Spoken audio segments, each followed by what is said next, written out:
Վեմ ռադիոկայանը հրավիրում է ձեզ հոգևոր զրույցի։ Հոգևոր զրույցների եթերում Տերզգոն Քահանա Աբրահամյանը եւ լրագրող Արաքս Պողոսյանն են։ Օրհնյա Տեր հայր։ Աստված օրհնի։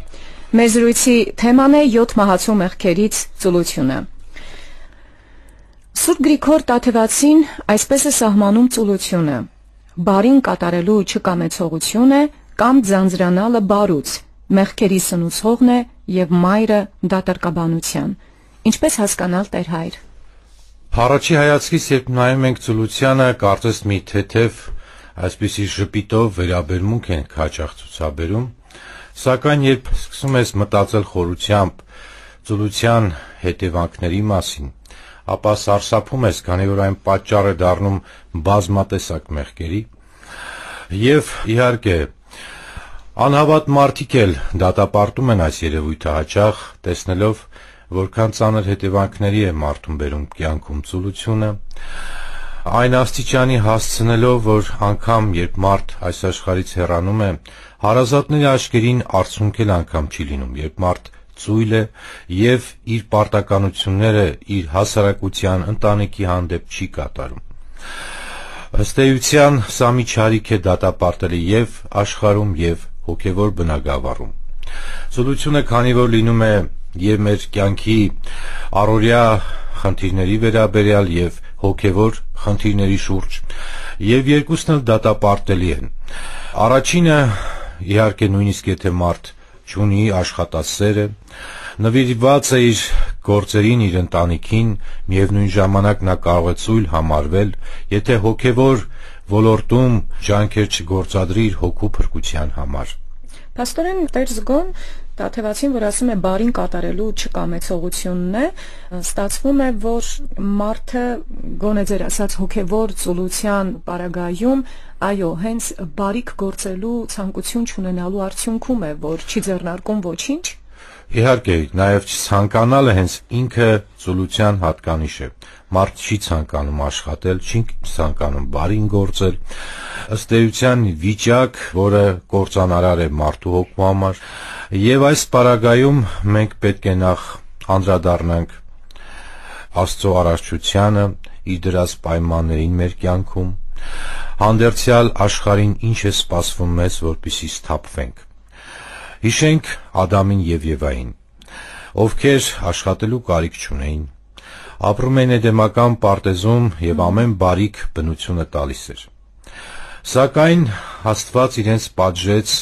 գործած մեղքից հետո յուրովի կերպով։ Նա ինչպես խոստացել էր անմիջապես մահվան չարժանացրեց իրենց, ոչ էլ ամբողջությամբ ներեց, այլ մի այլ տարբերակ կիրառեց, վիճակ, որը պիտի նպաստեր իրենց հոգիների փրկությանը։ Նախ իրենք պետք է երկար ապրեին եւ որպիսի լինեին կենդանի օրինակ այլ սերունդների համար, որպիսի մեղքերից հեռու մնային, մի կողմից, եւ մյուս կողմից հնչեց անեծքը, որ պետք է քրտինքով քո առօրյա հացը վաստակես, ինչ նպատակով, որպիսի մարդը աշխատելով մեղքից հեռու մնա։ Սա այն գլխավոր արմատը Աստծո այս ծրագրի, չէ՞ որ նա կարող էր բոլորիս առանց մեր չարչարանքի աշխատանքի կերակրել խնամեր Աստծո համար այստեղ անհնարին ոչինչ չկա, բայց նա իր նախախնամությամբ այդպես է սահմանել, որ մենք այս երկրային կյանքում աշխատելով մեզ մեղքերից հեռու պահենք, քանի որ անգործության մատնված մարդը դիմում է մեղքերի։ Եվ այսօրվա բնության մեջ այդ գործած անեծքից հետո, սակայն որը բարենպաստ է մեր հոգիների փրկության համար, մենք տեսնում ենք, եթե հողը չի մշակվում, այն փուշ ու տատասկ է բուսեցնում, եւ հետեւաբար մարդու խնամքն է պետք, որպեսզի հողը իր բարի պտուղները բերի։ Հետաքրքիր է Տերզգոն, որ դուք դրախտից արտաքսվելու պահից նկատեցիք այդ հանգամանքը, որ մարդը պարտավորվում է հետևել, խնամել, եւ սակայն դրախտում, որտեղ թվում էր, թե ըստ էության անելու ոչինչ չկար, Աստված պատվիրեց առաջին մարդուն, որպեսզի աշխատի, մշակի եւ պահպանի, խնամի այդ այգին, այդ դրախտը, այսինքն այդտեղ էլ կար անելիք։ Որոշակի անելիք բնականաբար կար, չէին կարող Ադամն ու Եվան ամբողջությամբ անգործության մատնվեին, սակայն դա այնպիսի չարչարանք աշխատանք չէր, ինչպես այսօր է առավոտից երեկո աշխատել եւ քրտինքով հաց վաստակել։ Այսինքն դեռևս անեծքը չկար եւ այդ պատճառով օրհնության պես էր դա։ Զբաղմունքի պես մի բան էր մարդու համար։ Սակայն այսօր իհարկե իրավիճակը փոխվել է։ Եվ ինչպես ես բերեցի հողի օրինակը, որը մշակման կարիք ունի, այս նույն օրինակով մենք կարող ենք նաև խոսել հոգևոր ծուլության մասին։ Երբ մշակողը հողի մաքրում է հողը փուշից դատասկից, դրանով չի բավարարվում, այլ նախ պարարտացնում է հողը, հետո սերմ է ցանում, հետո ջրում է, այսինքն ամբողջությամբ խնամք է տանում, մինչև բույսը իր պտուղը բերի, պարգևի մարդուն։ Այդպես էլ հոգևոր բնագավառում է։ Եթե մենք մեր կյանքում գալիս ենք զղջման, ապաշխարության, Աստծուց թողություն ենք հայցում, ստանում ենք, այսինքն մաքրում ենք մեր հոգու հողը այդ փուշից ու տատասկից, սակայն հետագա ընթացքին չենք հետևում, այսինքն չենք մշակում, չենք ոռոգում, չենք ջրում, ապա ինչպես Աստված ինքն էլ զգուշացնում է, ավելի շատ փուշ ու տատասկ է առաջանում այդ հողի վրա, ավելի խոր արմատներ են գցում այդ վնասակար բույսերը։ Այսինքն հիշենք այն առակը, երբ դևը դուրս է գալիս եւ հետո վերադառնում է, տեսնում է, որ իր օջախը մաքուր պատրաստ է, կանչում է 7 ավելի սարսափելի դևերին եւ այդ մարդու համար ավելի ծանր է լինում։ Եվ այդ պարագայում մաքուր պատրաստը ինչ մենք պետք է հասկանանք։ Իսկապես մաքուր պատրաստ թե բոլորովին հակառակ իմաստով է դա։ Դևի համար մաքուր պատրաստ է, թե այսինքն բարձի թողի վիճակ է։ Այո, առաքինությունների բացակայության վիճակ է։ Եվ որ մարդը աստվածահաճո կյանքով չի ապրում, չի նվիրվում Աստծուն հաճելի գործերով, հաճախ չի աղոթում, պատարակներին չի մասնակցում, այս ամենը ստեղծում է դևի համար շատ մաքուր եւ ազատ վիճակ բնակվելու այդ մարդու մեջ եւ կործանելու մարդուն։ Այնպես ինչպես մանրենները համապատասխան միջավայրում զարգանալու հնարավորություն են բազմանալու ստանում, այդպես փաստորեն բնականաբար, այո, ըստ էության մենք այդ պաշտպանական շերտը վերացնում ենք եւ չարին թողում ենք մոտենալ մեզ։ Ծուլությունը իհարկե տարբեր ուղղություններով կարող է հոգեվոր առումով զարգանալ եւ աղոթքի պարագայում եւ գործերի պարագայում եւ մեղքերից հեռու պարագայում մեր հոգուն հսկելու պարագայում եւ այլ բնագավառները, որոնք մենք պետք է քրիստոնյա վայել վարք ցուցաբերենք։ Փորձենք մի փոքր մանրանալ եւ հասկանալ ինչ է նշանակում այդ հողը ջրել, ինչ է նշանակում մշակել։ Մենք ջրում ենք այն, մենք այն ըստ էության պարարտանյութ ենք տալիս հողին, պարարտանյութը դա մեր ըստ էության խոնարհությունն է Աստծո առաջ։ Եվ մենք նաև սերմը ցանելիս պետք է խորը ցանենք եւ ծածկենք այն, որպեսզի թռչունները չուտեն։ Այսինքն ուշադիր լինենք, որպեսզի ըստ էության մեր կյանքի իրավիճակը մեր հոգու մեջ Աստծո ցանած սերմերը չվերացնի։ Եվ ըստ էության ամբողջ այդ աճեցնելու ընթացքում վտանգ կա, որ մենք բերքը չենք ստանա։ Կարկուտը կարող է հարվածել, կարող է ջուր չլինել, կարող են հրդեհ բռնկվել եւ բերքը վերանալ։ Եվ այստեղ կարևոր է նաեւ մեկ այլ հանգամանք, որ մենք պետք է անպայման մեր հույսը դնենք Աստծո վրա։ Մեր սեփական ուժերով մեզ չի հաջողվի որքան էլ աշխատասիրություն ցուցաբերենք, հետևաբար մենք հաճախ պիտի մեր աղոթքների մեջ խնդրենք Աստծուց մեզ համար ուժ, կարողություն, հաջողություն իր իսկ հաստատած պատվիրանները կատարելու համար, եւ մենք էլ ջանասիրաբար նվիրվենք այդ ծառայությանը Աստծուն, հիշենք սա, որ մի կարճ ժամանակահատված է, որ մենք պետք է աշխատենք հնարավորինս շատ աստվածաճո գործերով մեզ դրսևորել, որպեսզի փրկությանը հասնենք, քանի որ ճանապարհը նեղ է եւ ծուլությունը անընդունելի է յուրաքանչյուրիս համար այս պարագայում այս ճանապարհը անցնելիս։ Տերզգոն դուք շատ գեղեցիկ անցաք այդ փուլերով, թե ինչպես պետք է սերմը ցանել, մինչև այն բույս դառնալը եւ պտուղ տալը, եւ նաեւ ասացիք, որ ամենավերջին կարևոր հանգրվանը արդեն ինքդ ամեն ինչ արել ես եւ ժամն է արդեն սпасել Աստծո կողմից օրհնությանը եւ արդյունք հավաքելուն, եւ նաեւ հաճախ են լինում ոչ բարենպաստ եղանակային պայմաններ, երաշտ է լինում տարվա ընթացքում եւ կամ հակառակը անընդմեջ անձրևներ, որոնք երկուսն էլ կարող են վնասակար եւ կործանարար լինել պտուղի արդյունքի համար, բերքի,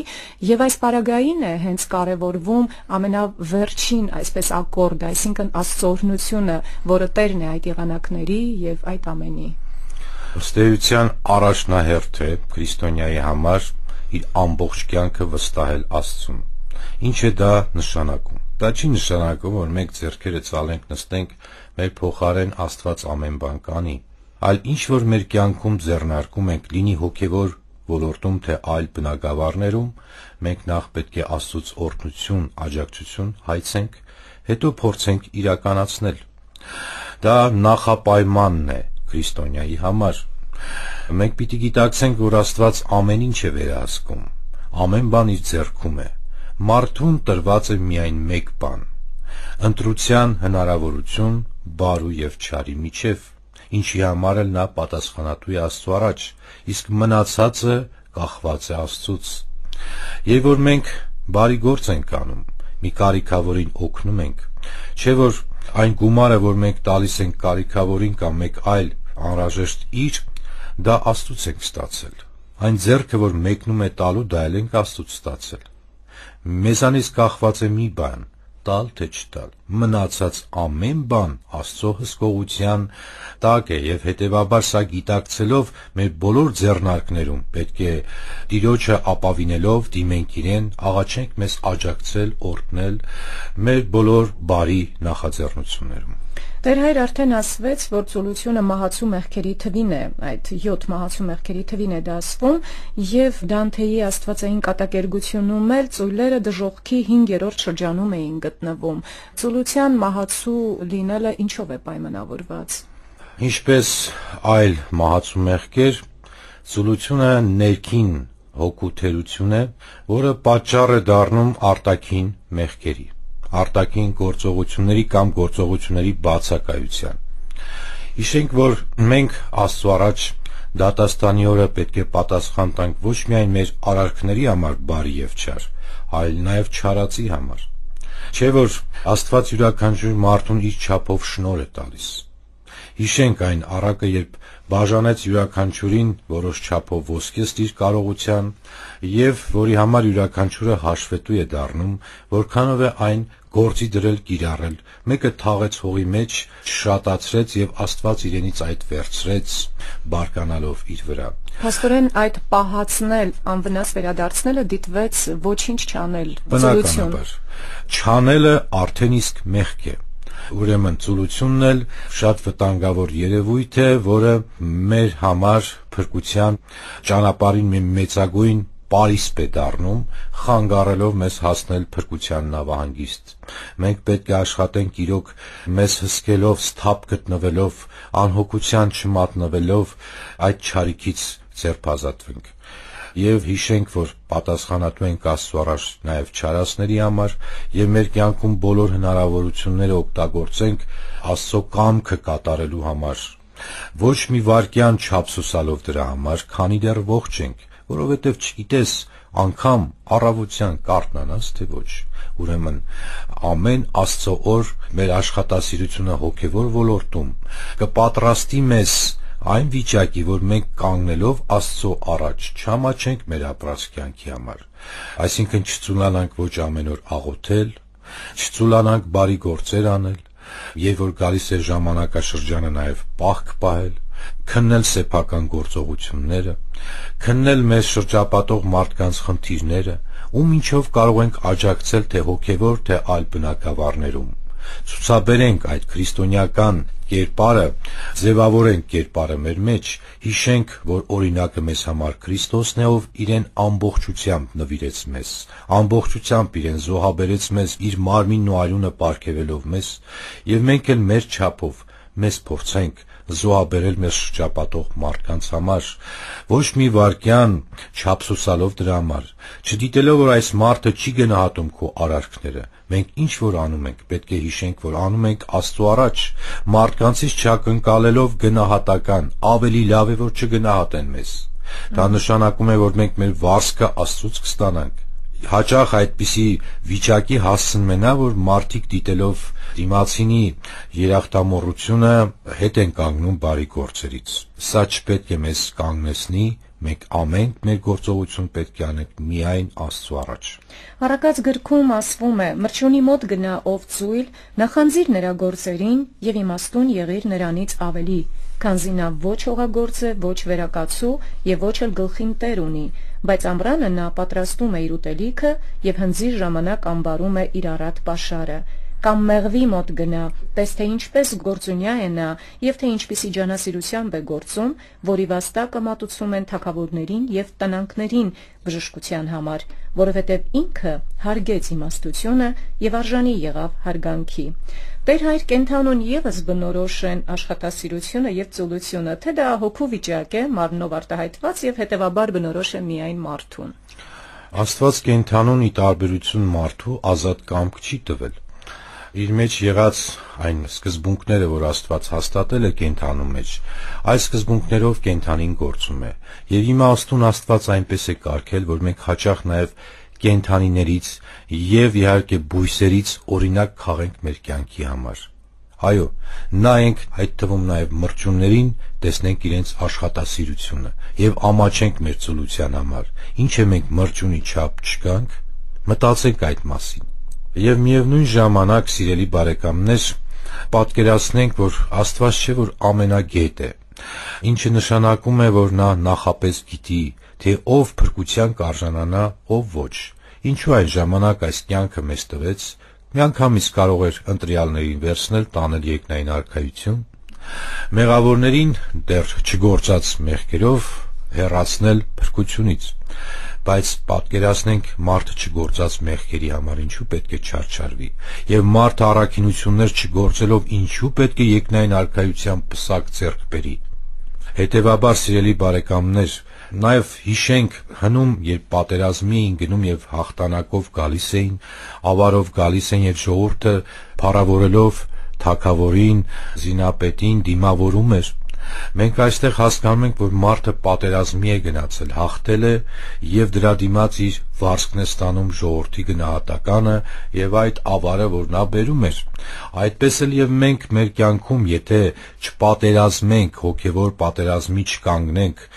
մենք չենք կարող այդ հաղթանակի պսակը ձեռք բերել եւ մտնել երկնային արքայություն։ Եվ Պողոս պատրիարք Ադրիանոպոլսեցին ասում է. «Չկա մի մոլություն, որ անգործությունից առաջ չգա։ Անգործը, որ օգտակար գործերով չի զբաղվում, ստիպված զբաղվում է վնասակար բաներով, որ ավելի չար է, քան ոչինչ չանելը։ Մարդիկ, որ բորոտներին քաղաքից վտարում են, որպեսզի առողջներին չվարակեն, լավ կանեին, եթե ծույլերին եւս հեռացնեին, որպեսզի աշխատասերներին էլ ծուլության ախտի մեջ չներքաշեին»։ Փաստորեն Տեր Հայր մարդը ծուլանում է պիտանի բան անելու մեջ եւ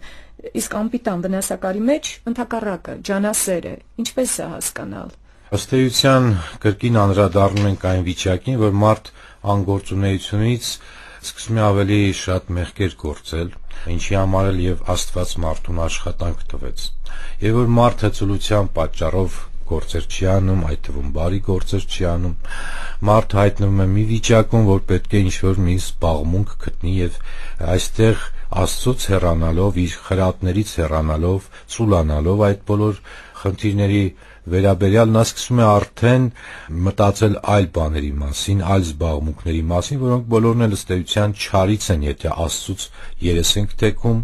ծուլանում ենք եւ զբաղվում ենք այլ մեզ համար հետաքրքիր թվող զբաղմունքներով։ Այսինքն մատնվում է մյուս մահացու մեղքին, բղջախոհությանը նաև։ Բնականաբար մեկից բխում է մյուսը, միմյանց կապված բաներ են դա եւ առաջացնում են հաջորդ մեղքերը եւ հաճախ իհարկե սատանան շատ խորամանկ է, անմիջապես մի ծանր մեղքի մեջ մեզ չի նետում, այլ քիչ-քիչ, կաթիլ-կաթիլ, արտաքինից անմեղ թվացող առաջարկ է կատարում, որ ասում ենք դրա մեջ շատ մի վատ բան չկա, բայց սկսում ենք այդ ճանապարհով ընթանալ, հետո ընկնում ենք մեկ այլ աստիճան մեղքի մեջ, գնալով դա խորանում է, այսինքն խորամանկ սատանան մեզ կաթիլ-կաթիլ տանում է դեպի կործանման, այնպես որպեսզի մենք չնկատենք դա, ու հետևաբար մենք պետք է ուշիմ գտնվենք, ուշադիր գտնվենք մեր բոլոր գործողությունների նկատմամբ, անգամ փոքրիկ անմեղ բան թվացող չարիքից պետք է երես թեքենք, որովհետև դա կարող է շղթայաբար մեզ հասցնել ավելի ծանր հոգեվիճակին, եւ ինչպես Պողոս Ադրյանն Ապոլսեցին նշեց, ծուլությունը նաեւ վարակիչ դեր ունի, այսպիսի վտանգ ենք տեսնում, այո, եւ նաեւ դրանից ելնելով ինքը հասարակական վտանգավորությունն է նշում այդ մեղքի, քանի որ վարակիչը փոխանցվող է եւ այդ համեմատությունն է անում բորոտների պես նրանց էլ արտաքսել։ Այո, միանշանակ դա վարակիչ է, հատկապես հոգեվոր բնագավառում, երբ եկեղեցու անդամները ոմանք ծուլություն են ցուցաբերում, մյուսներին թվում է թե այդպես էլ պետք է լինի, եւ այս պարագայում շատ կարեւոր է, որ մենք միշտ Տիրոջը նայենք, Տիրոջ օրինակին նայենք, որտեղ մարդիկ սայթակող են, սխալվող են, կարող ենք իհարկե մեր շրջապատող մեր հավատավոր ժողովրդից, մարդկանցից բարի օրինակներ քաղել, բայց միշտ աչքի առաջ ունենալով Աստծուն, Աստծո կատարյալ օրինակին, առաքյալներին, Սուրբ Հայրերին եւ համեմատականի մեջ տնենք մեզ շրջապատող մարդկանց եւ չազդվենք այդ վատ ազդեցությունից, որը կարող է անգամ եկեղեցում տեղի ունենալ։ Իսկ աշխարհում բնականաբար նույնպես ծուլությունը իր վտանգավոր ազդեցությունը թողնում է այն առումով, որ մարդիկ տեսնում են, ահա չի աշխատում եւ սոված չի ապրում իր համար, ես էլ ամբողջ օրը աշխատում եմ, հազիվ գոյատևում եմ, արի ես էլ իր նման պատի տակ նստեմ ինձ համար, մի տեղից մի բան գտնեմ, կուտեմ եւ անոթի մեկը կհոգա մի բան կուղարկի եւ անոթի չեմ մնա։ Սա սարսափելի իրոք վիճակ է, որ մարդ այդպիսի կյանքի հունից հեռանում է եւ ընկնում է այդպիսի անհոգ եւ անպիտան հասարակության համար վիճակի մեջ, որից անպայման պետք է դուրս գալ։ Մենք հիշենք Պողոս առաքյալի օրինակը, ով այսպիսի մեծագույն բուռն հոգեվոր գործունեություն կիրառելու հետ մեկտեղ նաեւ աշխատանքներ։ Հիշենք եւ ամաչենք մեր այդպիսի պահվածքից, ինչպես էր նա կարողանում այդքան եկեղեցիներ հաստատել եւ զուգահեռ նաեւ աշխատել իր հացը վաստակել, դեռ ուրիշներին էլ օգնել այդ աշխատանքի շնորհիվ։ Եվ նույն Պողոս առաքյալը այսպես է գրում. այս բանն ենք պատվիրում ձեզ, ով չի ուզում աշխատել, թող չուտի էլ, արդ լսում ենք, որ ձեզանից ոմանք անկարգ կյանքով են ապրում, որևէ գործով չեն զբաղվում, այլ ծույլ շրջում են, պարապ բաներով հետաքրքրվելով։ Այդպիսիներին պատվիրում եւ հորդորում ենք մեր Տեր Հիսուս Քրիստոսով, որ աշխատեն հանդարտությամբ եւ իրենց հացն ուտեն։ Առաքյալը արդեն նշեցիք, որ ինքը բեռ չէր լինում ոչ մեկին եւ իր իսկ աշխատանքով էր հոգում իր կարիքները, հաճախ վաստակում հացը եւ ինչպես Կորինթացիների եկեղեցուն գրված նամակում է ասում, երբեք բեռ չեղա ձեզ համար։ Եվ սակայն այսօր Տեր Հայր շատ կրոնական խմբավորումներ մարդկանց ընտելացնում են ծուլության, առավել շեշտը դնելով հավատքի վրա եւ ասելով հավատա եւ Աստված քեզ ամեն ինչ կտա առանց հոգս անելու։ Շատերն են իրենց անմիջական ընտանեկան պարտականությունները մոռացած, առավոտից իրիկուն վազում են իրենց ժողովարանները եւ մեկ-մեկու տները իբր հոգեվոր աղոթքի եւ պաշտամունքի, ինչպես իրենք են ասում, եւ սա է թերևս պատճառը, որ ոչ հավատացյալ մարդկանց շրջանում այն կարծիքն է հաճախ հնչում, որ հավատացյալներն աշխատել չեն սիրում, իրենց հույսը դնում են միայն Աստծո վրա։ Հիմնավոր են այս դատապարտումները։ Նման կրոնական կազմակերպություններում ամեն բան է շեղված, նաեւ հավատքի եւ աշխատանքի ընկալման պատկերացումները, մենք պետք է մեր ճիշտ մոտեցումը կարողանանք ցուցաբերել։ Աշխատանքը պետք է մարդուն, այո, բայց մեր կյանքի իմաստը չպետք է լինի մեր աշխատանքը, այլ մեր հոգու փրկությունը պետք է լինի մեր բուն կյանքի իմաստը։ Այսինքն չպետք է ընկնենք երկու ծայրահեղությունների մեջ, ոչ ծուլության մեջ, ոչ էլ միայն կյանքը նվիրենք մեր աշխատանքին, եւ մենք ամեն ինչը իր չափը, իր տեղը, իր ձևը պետք է ունենա, որպեսզի մեզանից եւ բարիք բխի, եւ մեր հոգեվոր կապ Աստծո հետ ամուր պահենք։ Ամեն ինչ իր հերթին պետք է լինի, իր տեղում պետք է լինի։ Աղանդներում բնականաբար հաճախ ընկալումը բառացի է լինում Սուրբ գրքի, հավատք բառը իրենք ընկալում են հաճախ որպես զուտ հավատալու իմաստով եւ ոչ հավատամք։ Սակայն հավատքը կրում է լայն իմաստ, հավատքը չի կարող մեր ընկալմամբ, մեր եկեղեցու ընկալմամբ առանց գործերի լինել։ Դա արդեն հավատք չէ։ Հիշենք, որ դևերն են Աստծուն հավատում, հետո ինչ։ Իրենց փրկությունը սպասում։ Գիտեն, որ Աստված կա, հավատում են, որ Աստված կա։ Այսինքն հավատալը մարդու համար դեռ ոչ մի փրկության հիմք չի բերում, որ մարդը վստահ լինի, որ փրկվել է եւ ուրախանա, զվարճանա եւ ապրի այսպիսի ուրախ կյանքով, Տերը եկավ ինձ փրկեց, ուրախանամ, զվարճանամ, երգեմ, ապրեմ, իմ աղանդում ժամանակը անցկացնեմ եւ մյուսներին էլ այդպիսի չափանիշներով խրատ տամ եւ բնականաբար կարծեմ, թե ես Աստծո գրկում եմ եւ փրկված եմ։ Սա իհարկե ուղղափառ քրիստոնեության հետ ոչ մի կապ չունի եւ ըստ էության մենք պետք է հավատալով հետեւություններ անենք մեր գործողությունների նկատմամբ եւ ամեն կերպով աշխատենք յուրաքանչյուրս մեր շնորհների սահմաններում, մեր աշխատանքի, ընտանիքի, հասարակության նկատմամբ մեր բարի պտուղը բերենք Աստծուն։ Արդեն խոսեցինք ծուլության վտանգավորության մասին եւ վնասակար հետևանքների։ Հովհան Ոսկեբերյանը ծուլությանը զուգահեռ վնասակար է համարում նաեւ ոչ պատշաճ գործունեությունը,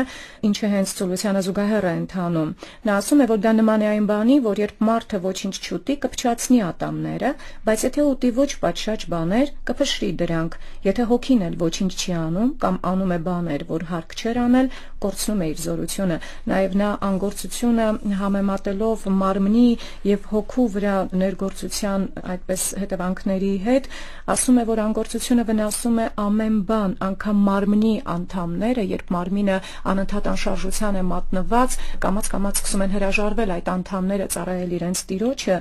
բայց նաեւ ասում է, որ ոչինչ այնպես չի տուժում ծուլությունից, ինչպես հոգին։ Այ հոգու առավել տուժելը ինչպես պատկերացնենք, ինչպես հասկանանք, քան մարմինը։ Շատ հետաքրքիր համեմատություն է անում Սուրբ Հովհան Ոսկեբերյանը, իրապես մարմնից էլ մենք գիտենք, որ գործազուրկ վիճակից մարմինը հաճախ տարբեր հիվանդություններ է ձեռք բերում։ Աշխատասեր աշխատող մարդը մենք եթե ուշադրություն ենք դարձնում, երկար է ապրում, առողջ է լինում, իսկ ավելի քիչ շարժվողը, ավելի քիչ կործանողը տարբեր հիվանդություններ է ձեռք բերում։ Դա հատկապես ներկայիս ժամանակաշրջանին է վերաբերում, չարիք, որը հետևանք է գիտատեխնիկական զարգացման, եւ որ մարդը տարբեր գործողություններ կատարելու իր պարտականությունները հանձնել է տարբեր սարքերին, որոնք իր փոխարեն կատարում են, եւ մարդը հաճախ այդպիսի ֆիզիկական աշխատանքից ազատ է մնում, եւ այդ իսկ պատճառով այսօր բազմատեսակ նոր հիվանդություններ են առաջ եկել եւ երիտասարդացել։ Այս երևույթը նաեւ հոգու համար է արդիական, երբ մարդն իրապես հոգեվոր գործեր չի անում, հոգին հիվանդանում է բազմատեսակ մեղքերով, գլորվելով դեպի իր կործանումը։ Որպեսզի կարողանանք այդ վիճակի մեջ չընկնել, միշտ պետք է դատաստանի օրը աչքներիս առաջ պահենք, հիշենք այն վիճակը, որում կհայտնվեն մեղավորները հավիտենական տանջանքների ենթարկվելիս։ Սուրբ Հովհան Ոսկեբերյանը ասում է, նույնիսկ եթե գեհենի տանջանքները չլինեին, այլ միայն մեղավորները հեռացվեին երկնային արքայությունից, Աստծո ողորմությունից, ջերմությունից, եւ ահա այդ անպատվության վիճակը արդեն իսկ անտանելի եւ սարսափելի է, եւ դրան էլ գումարենք, եթե տանջանքները բնականաբար լիարժեք պատկերացնենք, սա մեզ պետք է, կարծում եմ, սթափեցնի մեր առօրյա կյանքում։ Այս կյանքի նեղությունները շատ անցողիկ են, եւ մենք չպետք է հուսահատվենք մեր կյանքի դժվարություններից, նեղություններից եւ դրա հետևանքով էլ դեռ ծուլության գիրկը ընկնենք։ Հիշենք, որ հանդերձյալ կյանքի տանջանքները շատ ավելի սարսափելի են։ Ուրեմն, որպեսզի խուսափենք հանդերձյալի, մենք պետք է համբերատարորեն մեր կյանքի նեղություններին դիմակայենք, չփախչենք այդ դժվարություններից կյանքի, այլ ջանասիրաբար հաղթահարենք այդ ամենը, վստահելով մեր կյանքը լիարժեք Աստծուն, ինչ որ մեր կյանքում պատահում է, Աստծո իմացությամբ, թույլտվությամբ է կատարվում մեր օգտի համար, ուստի մենք ոչ պետք է հուսահատվենք, ոչ պետք է հիասթափվենք եւ չծուլանանք մեր ընթացքի մեջ դեպի մեր հոգիների փրկություն։ Տեր հայր, խոսեցինք անշարժության մասին, որ եւ հոգին եւ մարմինը մատնում են տարատեսակ ախտերի հիվանդությունների, փաստորեն առաջ գնալով եւ հենց նույն ոսկեբերանի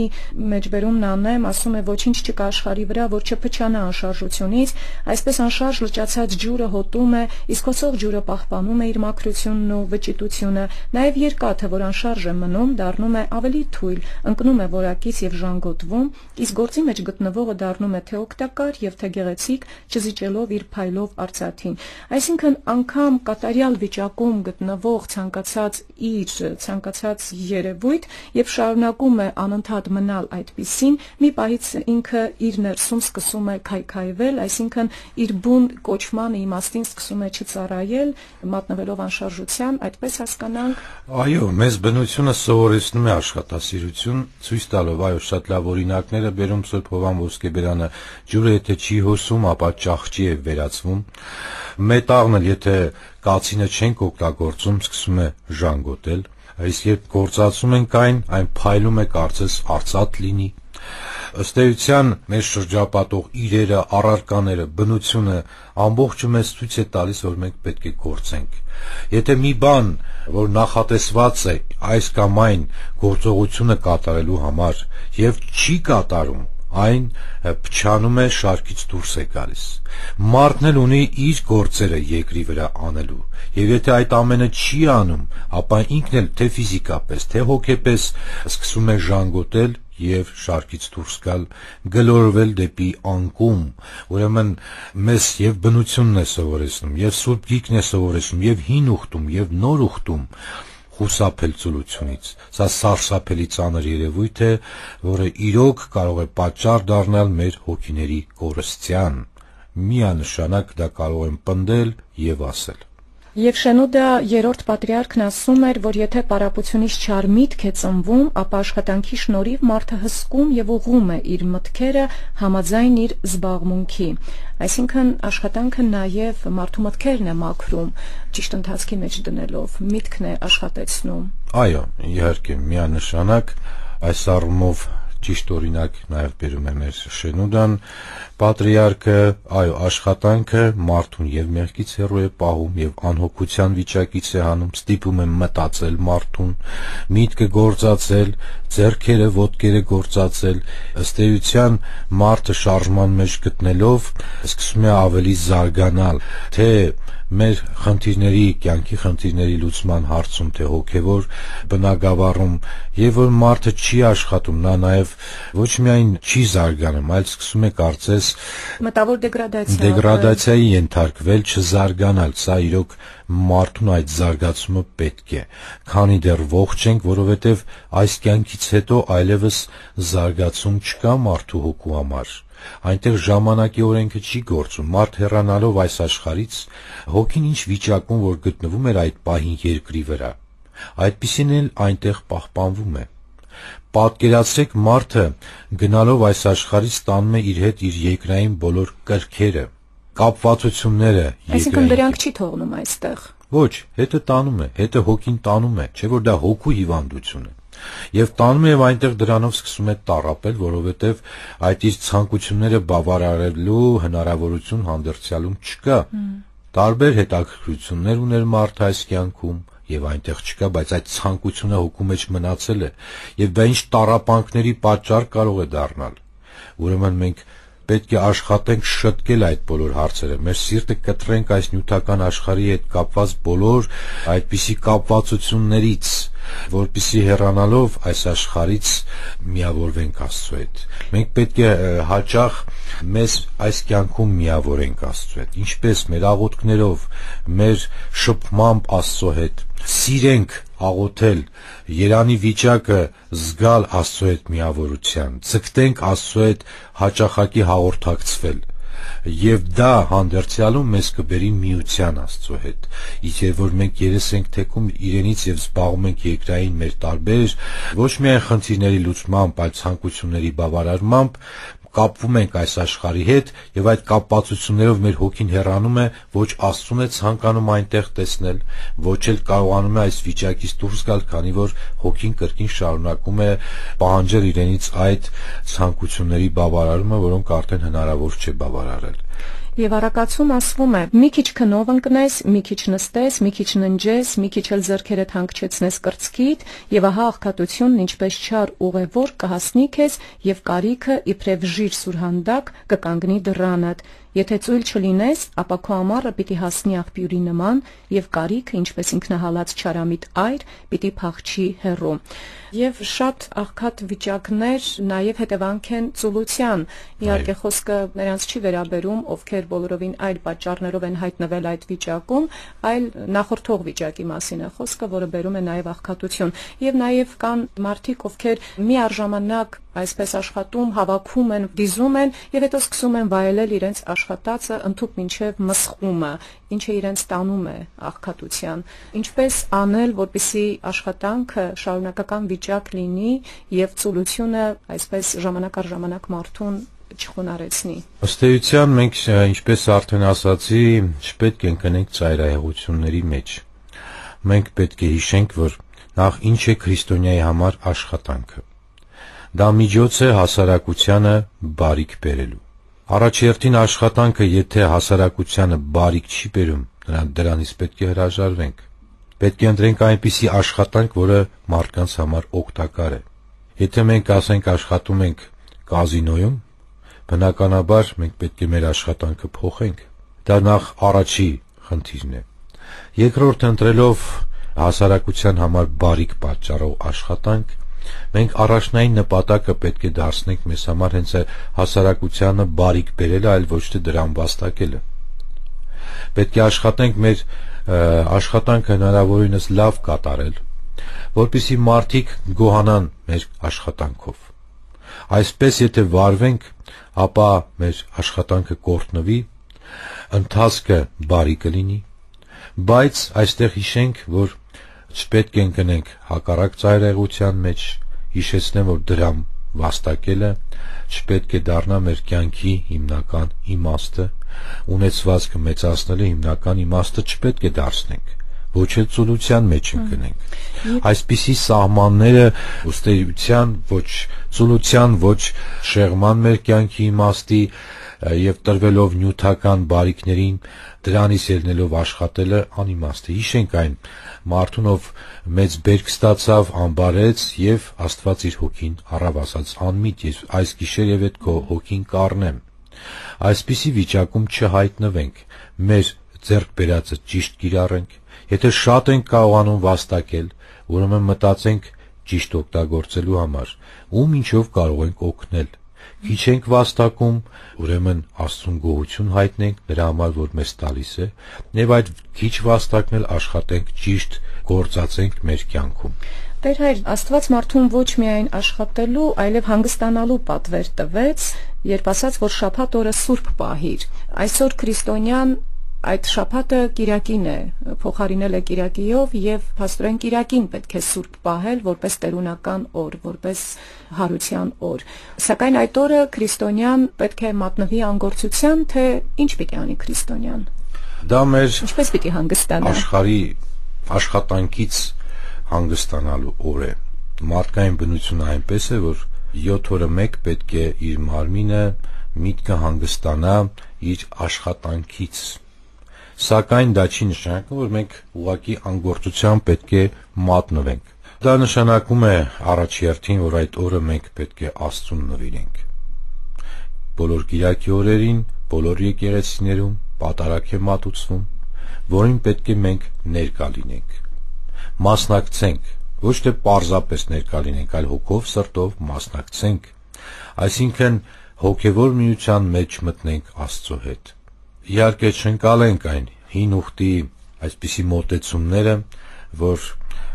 որովիցե գործողություն Կիրակի օրը չի կարելի կատարել։ Քրիստոս ասում է, թե մի գառ ընկնի փոսի մեջ կամ եզ ընկնի, չեք կռանա մեջից, չեք հանի։ Շաբաթ օրը հրեաների համար էր դա։ ըստ էության հանգստյան օր է դա, մարդու համար է տրված, ոչ թե մարդն է շաբաթ օրվա համար, այլ շաբաթն է մարդու համար, եւ մեր պարագայում դա շաբաթը չէ, այլ կիրակի օրն է։ Կիրակի օրն է, որովհետեւ դա Քրիստոսի հարության օրն է, որը մեզ համար բերկրանքի ուրախության օր է, ինչի համար էլ մենք հանգստանում ենք հենց կիրակի օրը։ Ուրեմն մեր սիրտը պետք է կապենք Աստծո հետ եւ ոչ թե ձեռքերը ծալենք, նստենք, ասենք հանգստյան օրը ոչինչ չանենք, բայց մեր իհարկե մարմինը, հոգին պետք է ինչ-որ չափով միտքը հանգստանա իր առօրյա հոգսալի աշխատանքից, որպեսզի վերականգնվի եւ կարողանա արդեն հաջորդ օրվանից կրկին մատնվի աշխատանքի։ Շնորհակալություն, հարցեր կան ձեզ ուղված։ Ես առաջին խմբի հաշմանդամ եմ եւ ունեմ 3 երեխա։ Մեր բնակարանում բավական անբարենպաստ պայմաններ են եւ ինձ խորհուրդ տվեցին դիմել մի քահանայի, որպեսզի նա ինձ օգնի գոնե հատակի բետոնապատ ծածկույթը որևէ բանով ծածկել։ Ձմռանը սրտից պաշտպանվելու համար ես նրան զանգեցի եւ նա բավական կոպիտ պատասխան տվեց, ինչից ես խորապես վիրավորված եմ։ Արդյոք սա հարիր պահվածք է քահանայի համար։ Դուք կոնկրետ չնշեցիք նախ եւ առաջ ինչ է նա պատասխանել, գուցե ձեզ է թվացել որից հետո նոր ես կարող եմ ինչ-որ եզրակացություն անել եւ ձեզ այդ հարցին պատասխան տալ։ Այսօր ընդհանուր առմամբ պետք է գիտակցենք, որ եկեղեցու հնարավորությունները նախկինի համեմատ սահմանափակ են։ Նախկինում ամբողջ ժողովուրդը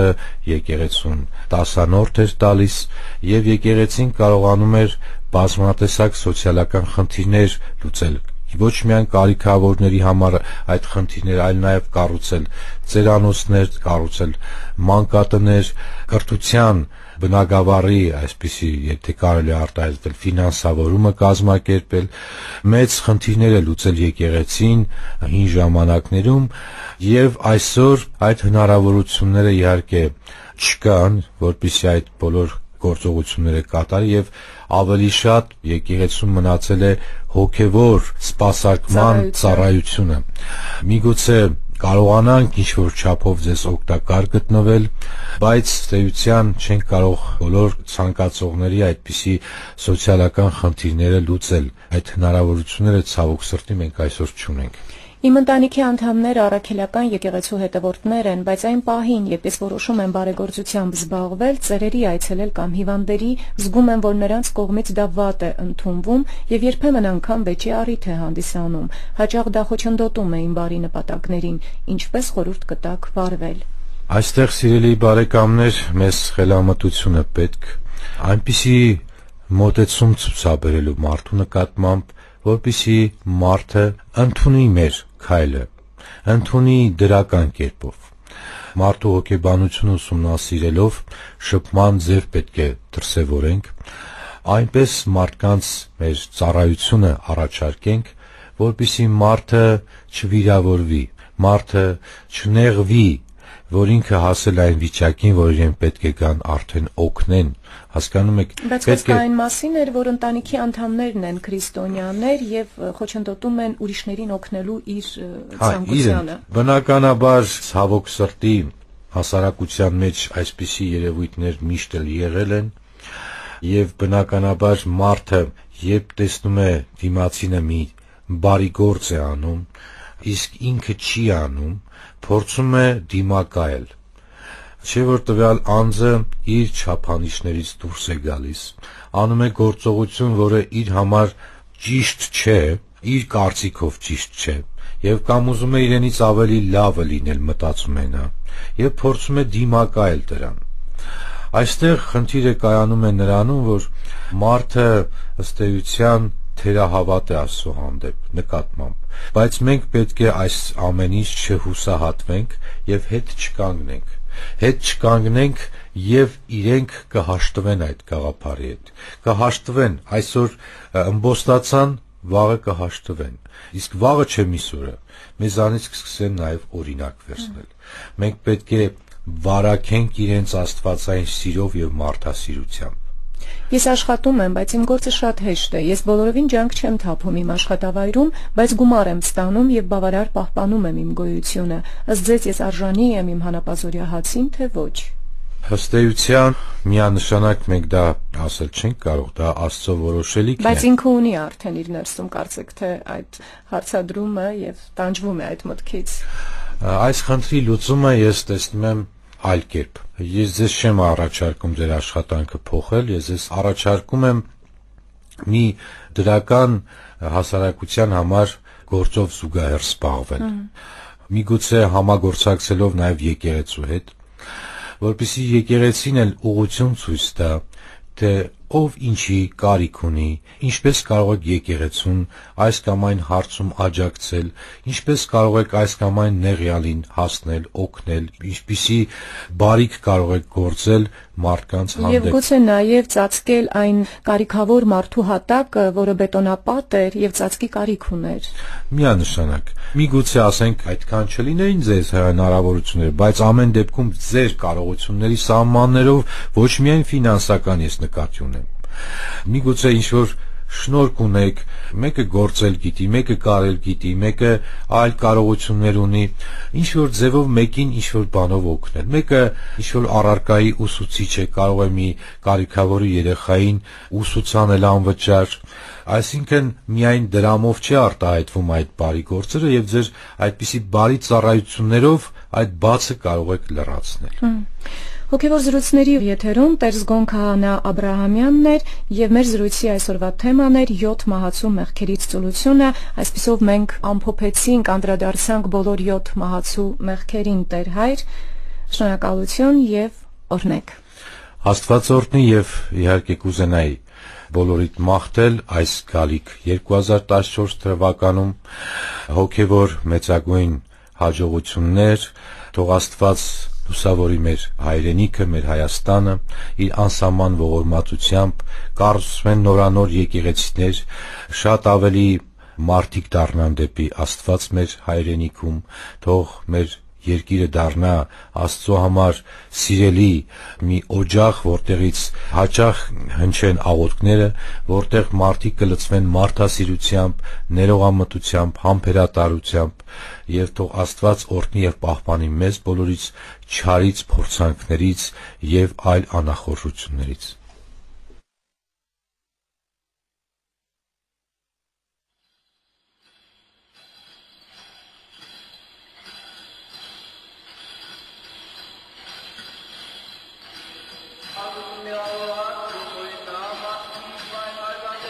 Հոգևոր զրույցներ հաղորդաշարի հերթական հաղորդումը վարեց